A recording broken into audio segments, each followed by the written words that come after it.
हम लोगों ने जो चैप्टर 8 है उसको स्टार्ट कर रखा है बायोलॉजी के अंदर।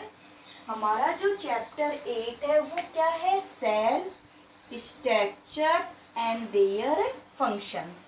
तो हम देखिए साथ में फंक्शंस भी करते आ रहे हैं। जैसे हमने सेल मेम्ब्रेन की बात की तो सेल मेम्ब्रेन के फंक्शंस भी किए थे, प्रोटेक्शन प्रोवाइड करवाती है, सेफ प्रोवाइड करवाती है। सेल वॉल के फंक्शन भी किए थे हमने, न्यूक्लियस के फंक्शन भी किए कि जो न्यूक्लियस होता है उसके अंदर जेनेटिक मटेरियल प्रेजेंट होता है तो इनहेरिटेंस करता है, सेल को कंट्रोल करने का काम करता है। तो साथ में हम लोगों ने क्या कर रखे, फंक्शन भी कर रहे। आज जो अपन टॉपिक लेंगे वो क्या लेंगे, types of cells. Type of cells, basis of nucleus. किसके बेस पे, न्यूक्लियस के बेस पे हम लोग क्या देखते हैं, सेल्स के टाइप देखते हैं। किसके बेस पे, न्यूक्लियस के बेस पे देखेंगे। तो देखिए हमने सेल्स के टाइप देखे थे, नंबर ऑफ सेल्स, ऑर्गेनिज्म देखे ना, यूनिसेलुलर और मल्टीसेलुलर। तो वैसे ही हम सेल्स के टाइप देखेंगे किसके बेस पे, न्यूक्लियस के बेस पे। तो न्यूक्लियस के बेस पे सेल्स टू टाइप की होती है। एक जो सेल्स है वो तो है प्रोकैरियोटिक। कौन सी होती है सेल्स, प्रोकैरियोटिक। एक जो सेल्स होती है वो कौन सी होती है, eukaryotic. Prokaryotic and eukaryotic basis the nucleus. अब देखिए यहाँ पे वर्ड अपन ले रखिए प्रो। तो यहाँ जो प्रो होगा, इस प्रो का क्या मीन्स होता है, प्रिमिटिव। प्रीमिटिव, प्रीमिटिव का मतलब क्या होता है, ओल्ड। ठीक है। और फिर सेकंड वर्ड देखिए, कैरियोटिक से हम क्या ले लेते हैं, कैरियोन। और कैरियोन का क्या मीन्स होता है, न्यूक्लियस। ठीक है, यानी कि प्रो मीन्स हो गया प्रीमिटिव, कैरियोन्स मीन्स क्या हो जाता है, न्यूक्लियस हो जाता है। इसका मीन्स ऐसी जो सेल्स होगी ना, उन सेल्स का जो न्यूक्लियस होता है वो वेल डेवलप नहीं होता, यानी पुराना होता है।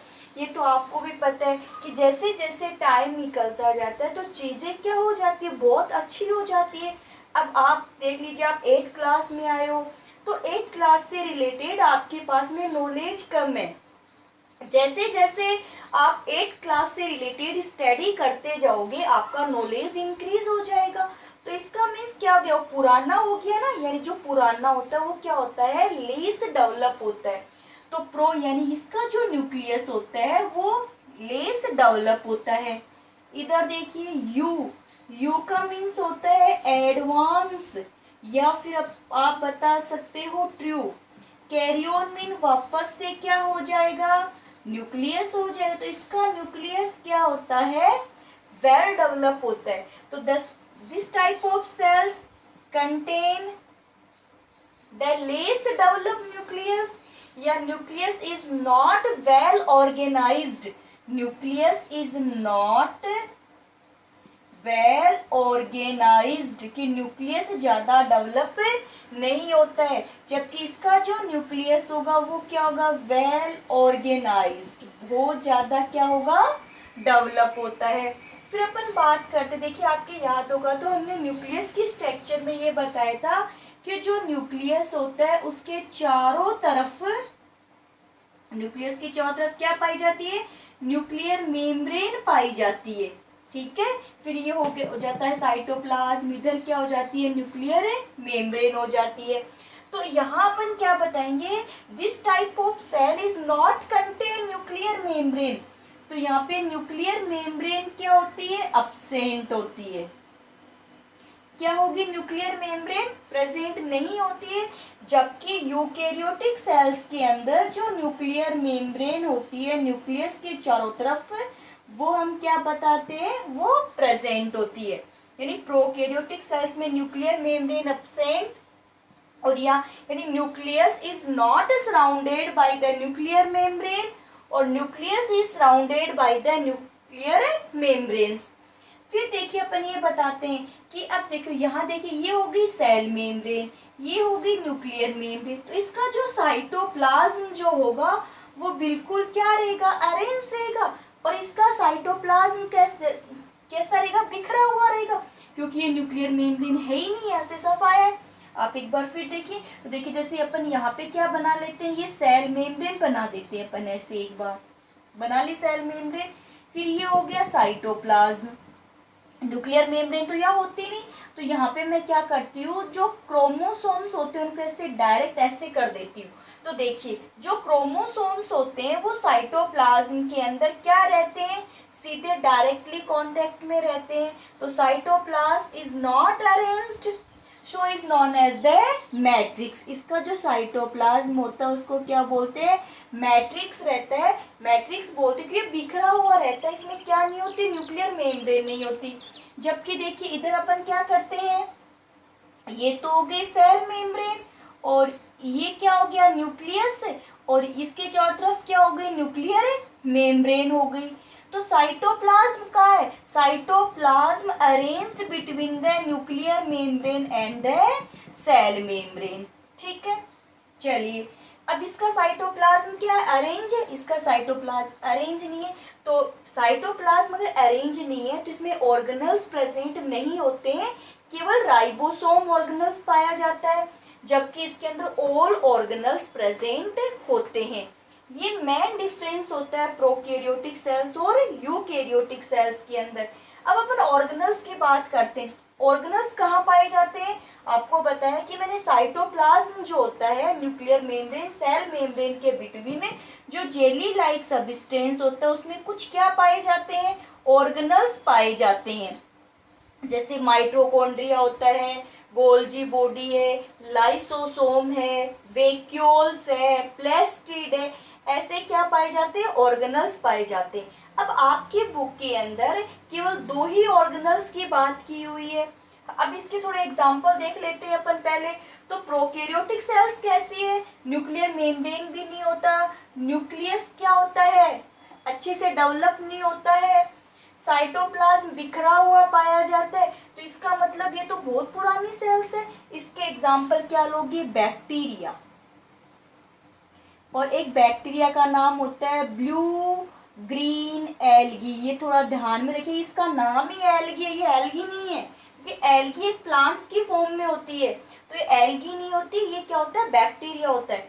अब यूकैरियोटिक बात करते हैं, तो यूकैरियोटिक में बैक्टीरिया ब्लू ग्रीन एल्गी को छोड़ करके जितने भी ऑर्गेनिज्म होते हैं, लिविंग ऑर्गेनिज्म, सब किस में आते हैं, यूकैरियोटिक में।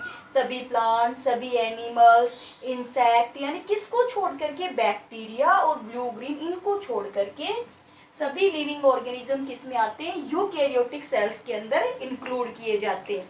तो ये था प्रोकैरियोटिक और यूकैरियोटिक सेल के अंदर डिफरेंस। अब अपन बात करते हैं, आपके जो सिलेबस है उसके अंदर 2 ऑर्गेनल्स दे रखे। ऑर्गेनल्स कहाँ पाए जाते हैं, साइटोप्लाज्म में पाए जाते हैं, यानी साइटोप्लाज्म में कुछ स्पेसिफिक स्ट्रक्चर प्रेजेंट होती है, उसको क्या बोला जाता है, ऑर्गेनल्स बोला जाता है। क्या बोलेंगे, ऑर्गेनल्स।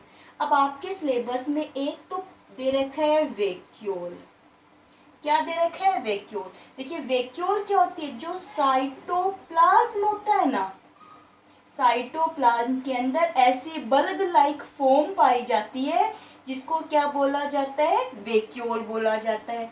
ये जो वैक्यूल्स होती है ये प्लांट सेल्स और एनिमल सेल्स दोनों में पाई जाती है, लेकिन प्लांट सेल्स में इसकी साइज क्या होती है, लार्ज होती है, और एनिमल सेल्स में इसकी साइज क्या होती है, स्मॉल साइज होती है।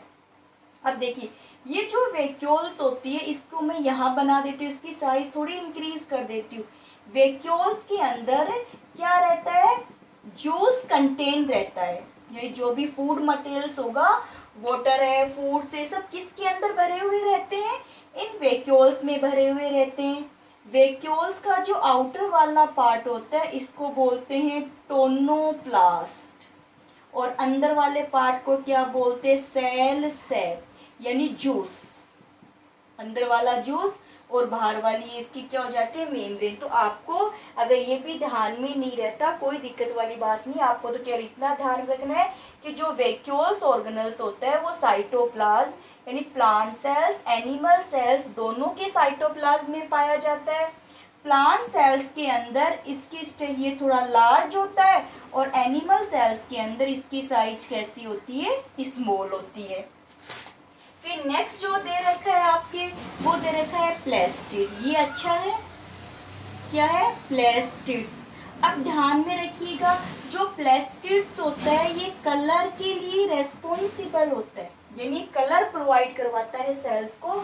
तो इसका मतलब ये केवल किस में पाया जाता है, प्लांट सेल्स में प्रेजेंट होता है, एनिमल सेल्स में एब्सेंट होता है। तो ध्यान रखिए, ये कुछ डिफरेंस होंगे जहां अपन यूज में लेंगे। जब अपन एक प्लांट सेल्स और एनिमल सेल्स के बिटवीन जब डिफरेंस करेंगे तो इस टॉपिक को अपन लेंगे। तो प्लेस्टिड्स किसके लिए रेस्पॉन्सिबल होता है, कलर के लिए रेस्पॉन्सिबल होता है। ये only found in the plant cells and absent in the animal cells. जो प्लेस्टिड्स होते हैं इसके अंदर देखिए इसके टाइप्स करते हैं। तो एक का नाम तो है क्लोरोप्लास्ट। प्लेस्टिड्स का क्या नाम है, क्लोरोप्लास्ट। एक का नाम है क्रोमोप्लास्ट और एक होता है ल्यूकोप्लास्ट। तो प्लेस्टिड्स कलर के लिए रेस्पॉन्सिबल होते हैं, क्लोरोप्लास्ट। फिर हो जाएगा क्रोमोप्लास्ट, ठीक है, क्लोरोप्लास्ट, क्रोमोप्लास्ट एंड ल्यूकोप्लास्ट। चलिए अपन बात करते हैं क्लोरोप्लास्ट। तो क्लोरोप्लास्ट वाला जो प्लास्टिड होता है ये अपने अंदर क्लोरोफिल को कंटेन करके रखता है। क्लोरोफिल्स कहाँ पाई जाती है, लीव्स में प्रेजेंट होती है। Is responsible for the green colour of the leaves. Chloroplast contain the chlorophyll pigment responsible for the green color of the leaves and the chloroplast का क्या काम होता है, क्लोरोफिल का क्या काम है, हेल्प इन द फोटोसिंथेसिस। की फोटोसिंथेसिस के समय लाइट को ट्रैप करने का काम कौन करता है, क्लोरोप्लास्ट करता है। ध्यान में रखिएगा, क्लोरोप्लास्ट प्लास्टिड है जिसके अंदर कौन सा पिगमेंट होता है, क्लोरोफिल पिगमेंट होता है। क्लोरोफिल जो होता है ये लीव्स को कौन सा कलर देता है, ग्रीन कलर देता है। और ये किसमें हेल्प करता है, फोटोसिंथेसिस में। कैसे करके, ट्रैप द सनलाइट। एक ध्यान रखिएगा, जो क्लोरोफिल होता है इसका सेंट्रल मेटल क्या होता है, मैग्नीशियम होता है इसके सेंटर के अंदर। फिर बात करते हैं क्रोमोप्लास्ट। जो क्रोमोप्लास्ट होता है ये किसको छोड़ करके, ग्रीन कलर को छोड़ करके प्लांट के लिए ऑल कलर्स के लिए क्या होता है, रेस्पॉन्सिबल। कि ग्रीन के लिए तो कौन हो गया, क्लोरोप्लास्ट हो गया। तो ग्रीन को छोड़ करके जितने भी कलर्स होते हैं वो किसकी रेस्पॉन्सिबिलिटी होती है, क्रोमोप्लास्ट से। Red, blue, violet, yellow, pink, सभी कलर। फिर क्लोरोप्लास्ट। तो क्लोरोप्लास्ट कैसा होता है, कलरलेस। कैसा है, कलरलेस होता है। जो क्लोरोप्लास्ट होता है फिर इसका क्या काम होता है, फूड को क्या करता है, ये स्टोर करने काम करता है। कि फूड बनता तो कहाँ है, क्लोरोफिल की हेल्प से बन जाएगा और उसको स्टोर कौन कर लेगा, ल्यूकोप्लास्ट कर लेगा। तो ये दो प्लास्टिड्स आपके ऑर्गेनल्स दे रखे हैं। ऐसे ऑर्गेनल्स बहुत सारे होते हैं। माइटोकॉन्ड्रिया इसको क्या बोलते हैं, पावर हाउस ऑफ सेल्स बोलते हैं। लाइसोसोम को सुसाइडल बैग बोला जाता है। ऐसे मैनी ऑर्गेनल्स प्रेजेंट होते हैं, बट आपके सिलेबस में दो ही दे रखे हैं, प्लास्टिड्स और वैक्यूल्स दे रखा है। फिर अब एक लास्ट छोटा सा टॉपिक दे रखा है, अभी क्लियर कर लेते हैं उस टॉपिक को भी। वो दे रखा है प्लांट सेल्स और एनिमल सेल्स में डिफरेंस। अच्छा है, एग्जाम में आ भी सकता है, ड्राइंग भी आ सकती है एग्जाम के अंदर, ठीक है। तो अपन बात करते हैं, एक साइड तो ले लेते हैं प्लांट सेल्स और एक साइड से अपन क्या ले लेते हैं, एनिमल सेल्स की बात करते। देखिए अपन प्लांट सेल्स की बात करेंगे तो टॉपिक उठाएंगे, सबसे पहले लेंगे अपन, ये डिफरेंस करना है ना, हमें तो सिमिलरिटी नहीं देखनी, डिफरेंस देखना है।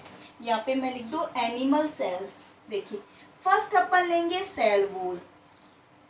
तो प्लांट्स के अंदर सेल वॉल क्या होती है, प्रेजेंट होती है। जबकि एनिमल सेल्स में सेल वॉल क्या होती है, अब्सेंट होती है। बात जब मैंने स्टडी करवाई थी सेल वॉल की, कि सेल मेम्ब्रेन के बाहर एक और मेम्ब्रेन पाई जाती है जिसको सेल वॉल बोलते हैं, जो केवल बैक्टीरिया और प्लांट सेल्स में पाई जाती है। फिर देखिए अपन बात करते हैं वेक्यूल्स। तो वेक्यूल्स दोनों में पाई जाती है। इसमें वेक्यूल्स की साइज कैसी होती है, लार्ज, और यहाँ पे वेक्यूल्स की साइज कैसी होती है, स्मॉल होती है। फिर उसके बाद में और डिफरेंस किस में आ जाएगा, प्लास्टिड्स में। तो प्लांट्स के अंदर जो प्लास्टिड्स होते हैं वो प्रेजेंट होते हैं, और एनिमल के अंदर क्या होते हैं, अब्सेंट्स होते हैं। एक और ऑर्गेनल्स होता है सेंट्रियोल। जो सेंट्रियोल होता है वो प्लांट सेल्स में एब्सेंट होता है, एनिमल सेल में प्रेजेंट होता है। ये सेल डिवीजन में हेल्प करता है एनिमल सेल्स में। अब देखिए हमारे अपन जैसे ड्राइंग बनाते हैं, ठीक है, तो जब ड्राइंग बनाएंगे, देखिए कैसे बनाएंगे ड्राइंग। अपन ऐसे लेके चले जाएंगे सेल्स को। ये ड्राइंग बनाने का तरीका है, आप देख लीजिए इजली से। थोड़ा बड़ा बना देती हूँ ताकि आपको अच्छे से दिखाई दे। देखिए ऐसे बना लोगे आप पहले, ठीक है, ये काम कर लिया। अब इसको ऐसे निकाल दीजिए, निकाल लिया। अब यहां से इसको ऐसे आप पैक कर दोगे, ठीक है। बीच में कुछ ऐसे ऐसे ऐसे स्ट्रक्चर बन जाएगी ऐसे। अब इसके बिल्कुल सेंटर के अंदर आप डबल क्या बनाओगे, ऐसे करके न्यूक्लियस। ये क्या बन जाएगा, न्यूक्लियस बन जाएगा। इसको ऐसे करके दिखा दीजिए, ये लीजिए। न्यूक्लियस के अंदर क्या बनेंगे, क्रोमोसोम्स बनेगा, वेक्यूल्स बन जाएगी। अब देखिए ये तो हो गई सेल वॉल। क्या हो गई, सेल वॉल। अंदर वाली क्या हो जाएगी, सेल मेम्ब्रेन, ठीक है। ये क्या हो गया, न्यूक्लियस। सेल मेम्ब्रेन और न्यूक्लियस के बीच में क्या पाया जाता है, साइटोप्लाज्म पाया जाता है। तो ये क्या बनाते हैं अपन, साइटोप्लाज्म बना दिया। फिर देखिए अब साइटोप्लाज्म में क्या पाए जाएंगे, ऑर्गेनल्स। तो एक तो आप लार्ज साइड में दिखा दो, वेक्यूल बन गई। साइड में यहाँ पे ऐसे करके क्या दिखा देंगे, प्लास्टिड्स दिखा देंगे, ठीक है। फिर एक ऐसे करके इसमें क्या दिखा देंगे हम लोग, माइटोकॉन्ड्रिया दिखा देंगे। से बहुत सारे होते हैं। यहाँ पे क्या हो गया, लाइसोसोम हो गया। फिर उसके बाद में ऐसे बना करके अपन इसमें क्या दिखा देंगे, गोल्जी बॉडी दिखा देंगे। ये गोल्जी बॉडी हो गई। यहाँ पे इसी से रिलेटेड ऐसे करके अपन क्या दिखा देंगे, एंडोप्लाज्मिक रेटिकुलम दिखा देंगे। तो ऐसे स्ट्रक्चर किसकी बना देंगे हम लोग, किसकी बनाएंगे, प्लांट सेल्स की। तो देखिए सेल वॉल प्रेजेंट है, ठीक है, प्लास्टिड्स भी प्रेजेंट होते हैं इसके अंदर। फिर क्या क्या प्रेजेंट है, ये रही गोल्जी बॉडी, ये हो जाएगा माइटोकॉन्ड्रिया जिसको पावर हाउस ऑफ सेल बोला जाता है। ये क्या बन जाएगा, लाइसोसोम जिसको क्या बोलते हैं, सुसाइडल बैग बोला जाता है। ऐसी स्ट्रक्चर फिर अपन किसकी बनाएंगे, किसकी बनाते हैं, एनिमल सेल्स की। इजी सी है, आपको क्या करना है, ऐसे ऐसे करके किसी भी से ये क्या बना दोगे, सेल मेम्ब्रेन बना देंगे, ठीक है। फिर उसके बिल्कुल सेंटर पॉइंट पे क्या बनाएंगे, याद हो तो क्या बनता है, न्यूक्लियस। तो बिल्कुल सेंटर में हम क्या बना देंगे, न्यूक्लियस। न्यूक्लियस के चारों तरफ डबल मेम्ब्रेन होती है जिसको क्या बोलते हैं, न्यूक्लियर मेम्ब्रेन बोला जाता है, ठीक है। इसके बिल्कुल बीच में क्या प्रेजेंट होते हैं, क्रोमोसोम्स प्रेजेंट होते हैं।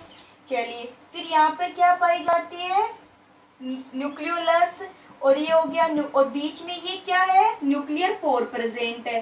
तो ये स्ट्रक्चर किसकी बन गई, न्यूक्लियस की। और बाहर वाली मेम्ब्रेन क्या है, सेल मेम्ब्रेन। सेल मेम्ब्रेन और उसके बीच में क्या पाया जाता है? साइटोप्लाज्म पाया जाता है। सेल वॉल इसमें प्रेजेंट नहीं होती, फिर साइटोप्लाज्म के अंदर क्या बना देंगे? ऑर्गेनल्स बना देंगे। जैसे यहाँ बना देते हैं माइटोकॉन्ड्रिया, ये लीजिए बन गया माइटोकॉन्ड्रिया। इसके बिल्कुल पास में किसका फॉर्मेशन कर देंगे? ऐसे नेटवर्क के जैसे एंडोप्लाज्मिक रेटिकुलम, ER। यहाँ पर साइड में क्या बना देंगे? गोल्जी बॉडी, ठीक है। फिर लाइसोसोम बना देंगे, ऐसे ऐसे करके सेंट्रियोल बना देते हैं। तो किसकी स्ट्रक्चर बन जाएगी? एनिमल सेल की स्ट्रक्चर। ये स्ट्रक्चर आपको बनानी आनी चाहिए, क्योंकि एग्जाम के अंदर प्लांट सेल्स और एनिमल सेल्स की स्ट्रक्चर मोस्टली आ जाती है। तो ये एक का टॉपिक था अपना सेल स्ट्रक्चर एंड फंक्शन, जो मोस्टली कंप्लीट हो चुका है, ठीक है। तो आप ध्यान में रखिएगा इस टॉपिक को अच्छे से। ये हमारा टॉपिक मोस्टली कंप्लीट हो चुका है।